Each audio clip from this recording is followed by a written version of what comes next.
Welcome back to Food Talk episode 5. I'm your host, Tony. Hey, what's up, guys? It's my agent Mica here. Thank you again, Tony and Chai, for inviting me over to your Food Talks.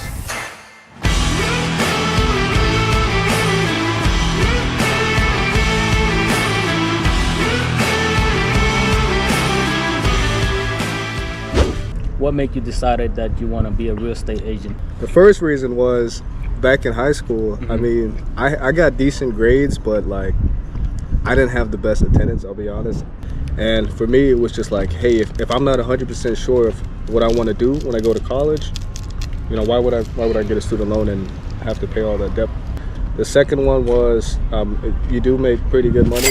Number 3, it was a less risky investment for education because I only had to take the class for 3 months to finish it. It was a 3-month course, 75 hours at the time. I don't know if it's changed now. I think all in pocket, it costed about $565 just to take the class, have the book, and then take the exam was another $180. I took the class 3 times. It's not an easy, it is not an easy course. There are a few people that pass it the first time. They're just geniuses. They're good at school. They're good at school, good at books. So my second question for Mica, what do you like about being a real estate agent? The flexibility in my schedule, being my own boss, good money, and then the most important one out of all those, I think would say that it feels like a really fulfilling job. Because I think a lot of people, I feel like they don't end up working in like the career path that they really enjoy.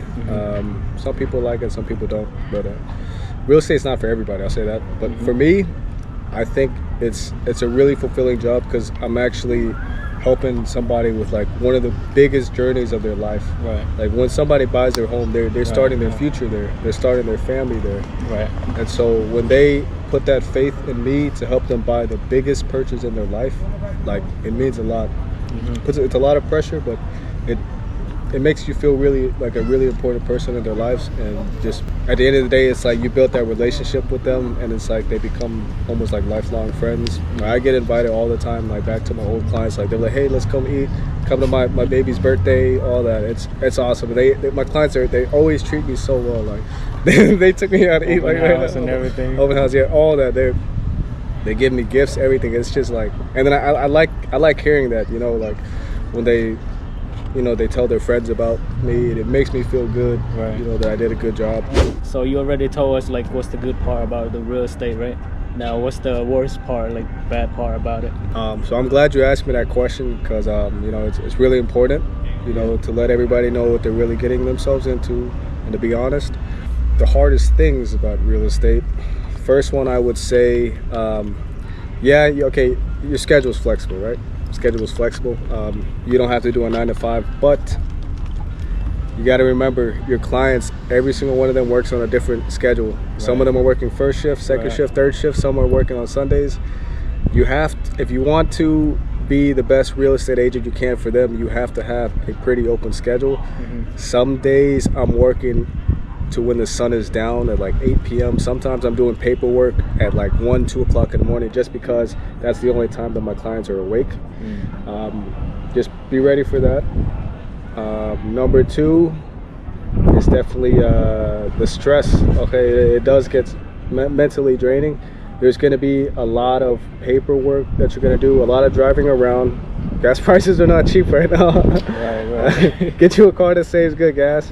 And then also you're going to be meeting a lot of strangers, you know, as an agent. So luckily I feel like I can take care of myself if needed to. Never had to do that before, but just keep that in mind, especially the ladies.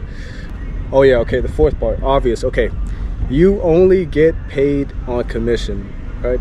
You don't get paid per hour.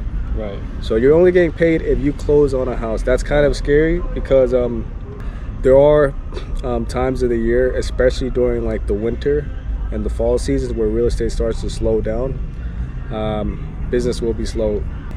A lot of people have like that stigmatism where they think that you get paid per hour and commission, but it's only commission.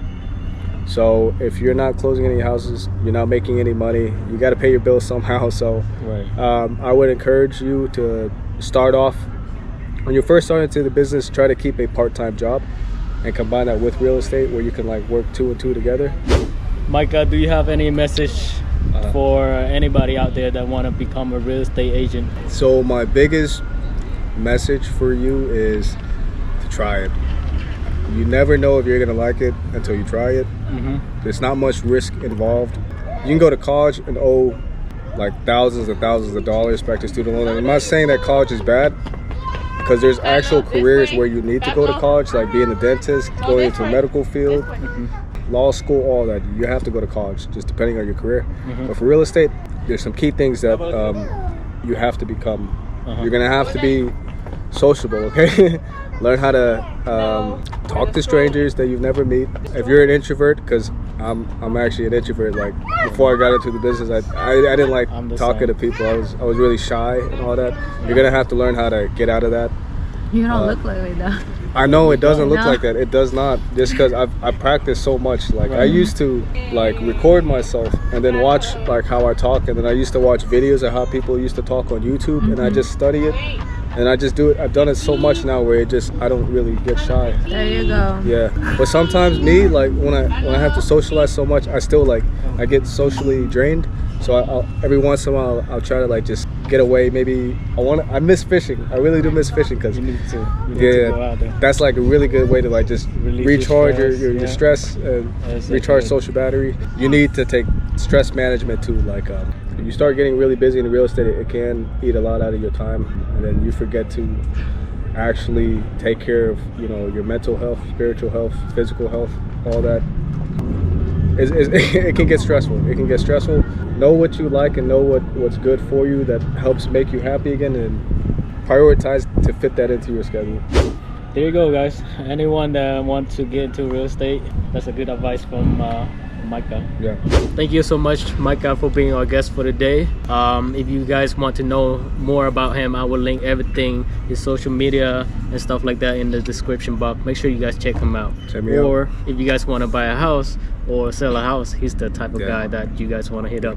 Anywhere in the Triad, Winston-Salem, Kernersville, Greensboro, and if you need to do that in the Raleigh, Durham, or Charlotte areas, just let me know as well. I've got people over there that can take care of you too.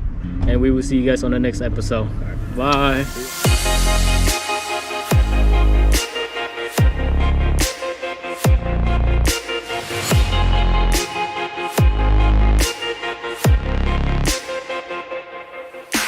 Was it recording right now? Yeah. Oh, I didn't even know.